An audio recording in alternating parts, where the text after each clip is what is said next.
नमस्कार दोस्तों, आज हम पॉलिटी के कुछ ऐसे प्रश्नों की चर्चा करेंगे जो पहले के वर्षों में पूछे गए हैं कई परीक्षाओं में, और आने वाले वर्षों में भी कई परीक्षाओं में पूछे जाने की संभावना बनी रहती है।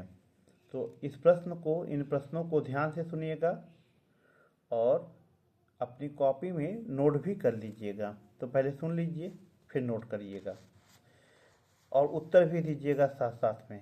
भारतीय संविधान कब लागू हुआ था? तो भारतीय संविधान 26 जनवरी 1950 को लागू हुआ था। संविधान का मूल ढांचा सिद्धांत किस ऐतिहासिक केस में प्रतिपादित किया गया था? संविधान का मूल ढांचा सिद्धांत किस ऐतिहासिक केस में प्रतिपादित किया गया था? केशवानंद भारती बनाम केरल राज्य 1973 में ये जो है कि प्रतिपादित किया गया था। राष्ट्रपति को महाभियोग द्वारा हटाने की प्रक्रिया किस अनुच्छेद में वर्णित है? तो यह अनुच्छेद 61 में वर्णित है। राज्यसभा एक अस्थायी सदन है, इसका क्या अर्थ है?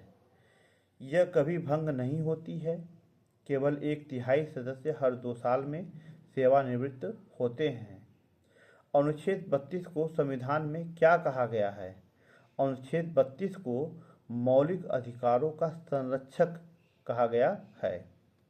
भारतीय संविधान के अनुसार विधानसभा का अधिकतम आकार कितना हो सकता है? तो विधानसभा का अधिकतम आकार 500 सदस्यों का हो सकता है।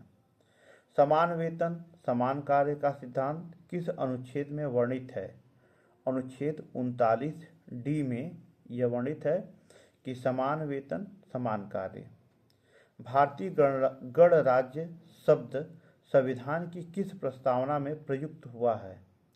तो यह प्रस्तावना में प्रयुक्त हुआ है।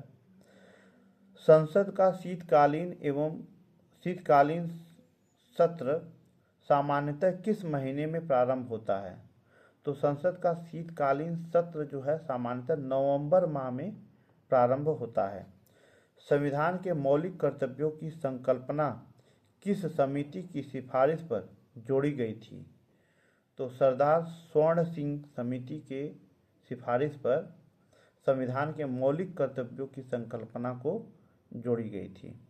तो उम्मीद है कि इन प्रश्नों की श्रृंखला आपको अच्छी लगी होगी और आपको यह भी एहसास हुआ होगा कि ये जितने भी प्रश्न हैं इम्पॉर्टेंट हैं, परीक्षा में पूछे जाने योग्य हैं या कहीं ना तो कहीं परीक्षा में पूछे गए हैं। तो अगर आपको अच्छा लगे या लग रहा है तो चैनल को लाइक करिएगा, अपना कमेंट भी करिएगा, अपना सुझाव भी दीजिएगा और सब्सक्राइब भी करिएगा, शेयर भी करिएगा। धन्यवाद।